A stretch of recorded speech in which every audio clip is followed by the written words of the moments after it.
So the drill is basically a mock exercise. And the drill is not just a fire drill. You can do any drill. You can do a containment drill where we are telling people if the threat is external, if we are being attacked from outside, we do not get out.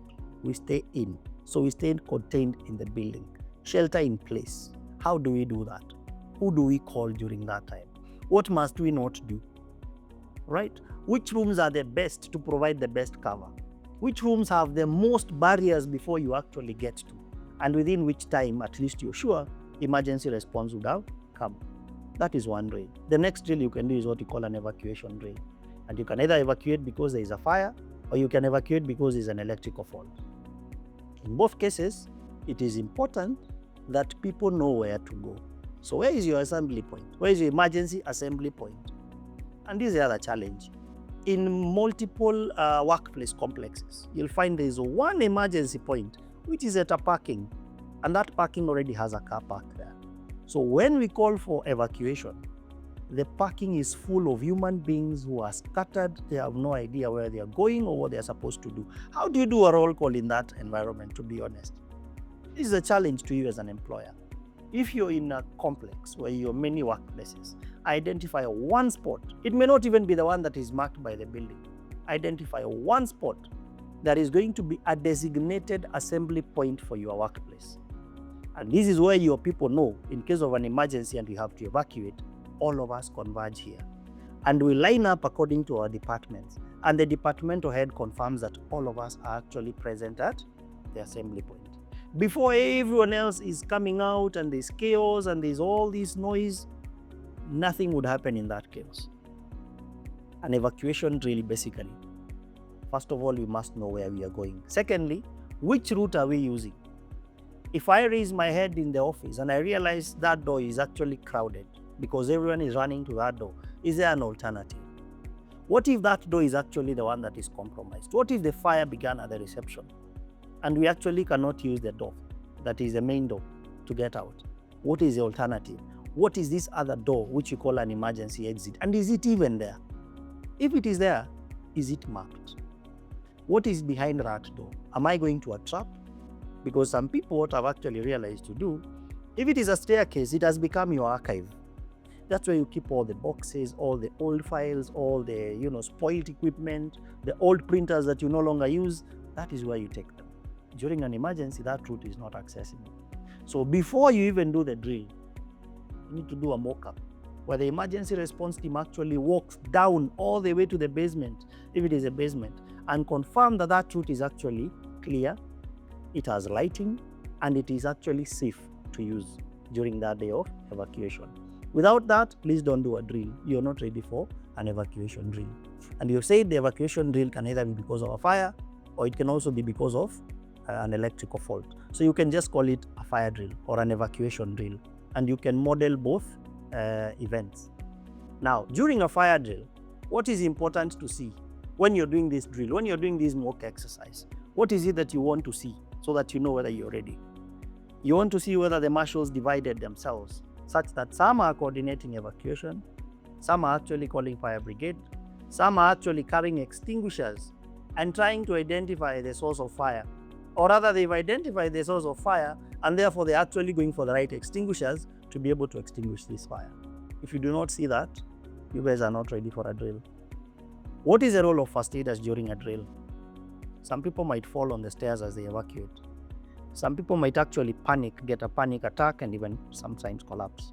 So let's say you're on the 10th floor of a building, and during a drill, what do? We shut off power, right? Or maybe we make sure that the lifts are actually not working, because you're not supposed to use the lifts. You're supposed to use the stairs. So if you have someone who has collapsed on the 10th floor, how do you get them down? Do you carry them on your back? Or what exactly do you do to them? Because the lift is not working. And this is where the question of readiness comes in.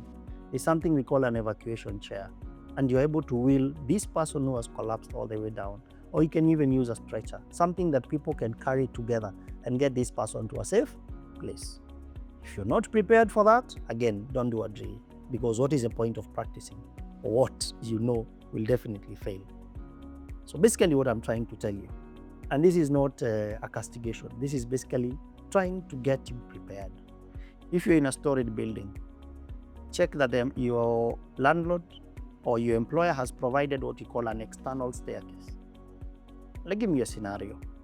If you're in a building that has only one staircase and you're on the 5th floor and you have a fire on the 1st and the 2nd floor and it is spreading fast, smoke will always look for a way out and it will be filling the stairwell.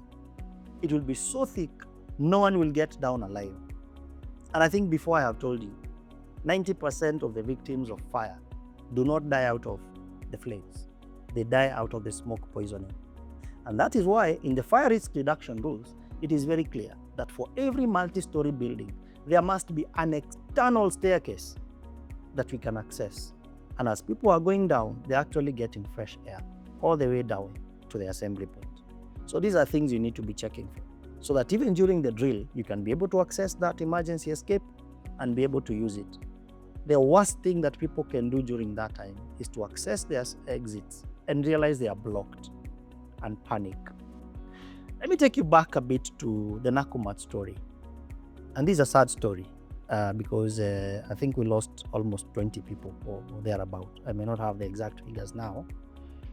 But the exits, during investigations, they realized the exits that were marked as emergency exits from inside had actually been properly welded from the outside. And some of the bodies that were actually collected were collected right next to the exit before, because guys thought this is actually a way out, but there was no way out. So if your exit is actually not an exit, can you identify that before you even plan for a drill? And you know, some of these things when you're preparing people, you'd imagine they will never happen to us. They only happen to others. That others is any person, including yourself, including myself. So in preparedness, we are not selling fear. We're just saying, be prepared. And you can never over-prepare. You can never over-prepare. Just be ready. And then during this drill, please get someone externally to observe how your people are behaving. Because if you observe yourselves, there are things you've already accepted and tolerated, that they are okay. Your guys will be walking as they talk, as they chat, as they laugh. Some will even say, I've left my phone on the table, and it will be like, okay, but don't do that during a real fire. No. Get external observers to give you the true picture of what a fire drill is supposed to be. And these are some of the agencies you can reach out to. We have the National Disaster Management Unit. They're very critical when it comes to planning for drills. You have the Nairobi Fire Brigade. They actually come for those planning meetings. Get a local police officer from the local police station, from your jurisdiction, for example. So if you're on Ngong Road, you could try Kibera Police Station, Milimani Police Station, depending on where you are. Write a letter to the OCS, tell them you'd actually want police presence during the planning of the drills. But you also need an external person. Someone else will also help to coordinate these people. And that could be a fire auditor, someone who is actually approved by DOSH as a trainer or as an auditor, to basically coordinate these meetings and be able to bring in some life in terms of readiness. St. John's, Red Cross, and then of course now talk about the consultant. For example, Safepro, we actually help you plan, deliver, and we give you a report on what is missing during your drills, right? So if you've not done a drill, don't even rush to do it. I know some of you have already put it as a KPI. This year we must do a drill. This year we must do one. Don't be in a rush. Train the teams, do proper signage, have a meeting of the emergency response team, agree on some of the basics, then plan the drill. Don't sit on Monday for a drill that you want to do on Friday. The minimum you need to plan a proper drill is actually a month. One good month, yes, I said it, 1 month. Any drill that is planned for less than that, unless it is very, very internal, where you do not involve any external agencies, and you're just doing internal planning to see if your alarm is working, if your marshals are ready, if your first aiders are ready, and that is also an alternative. In fact, sometimes I normally recommend, if you feel you're not ready, start with an internal drill. An internal drill is where you just involve your firefighters, your consultant, your first aiders, and your security, and no one else from outside. Once you've pulled that off, it is okay now to actually scale up and say, now you want to see how long an ambulance will take to get here. You want to see how long the fire brigade will take to get here. We actually even want to see how long it will take for an ambulance to shift someone from our premises to the nearby hospital that we've identified as a referral facility. And if you need us to help you in planning, please reach out. We can always be there, help you in the planning meetings and in the execution, and actually a good report that you can actually use during your compliance audit every 12 months. So just to put all this together then, in terms of preparedness, you're probably there wondering, where do you begin? And it's very simple. Start by identifying what could happen. We call it a risk assessment. Do a risk assessment. Profile all the possible events that could actually happen in your workplace. If fire is the most likely, for example, if you're doing furniture, you're doing clothes, fire is a very critical area for you. Invest heavily in that, okay? Then come to capacity building. Train your people. Let them identify these hazards. Let them know how to respond to them. After you've done this, then you want to test where is your ability to actually respond to that fire. And that is where the drill comes in. So that is a sequence. Do a risk assessment. Who will do the risk assessment? Call us at Safepro Limited. We'll do a risk assessment for you. Who will build the capacity? We are approved by DOSH to do trainings, both in first aid, in fire, and even setting up an OSH committee, work at height, chemical safety, and many other trainings that depend also on what you actually do as a business.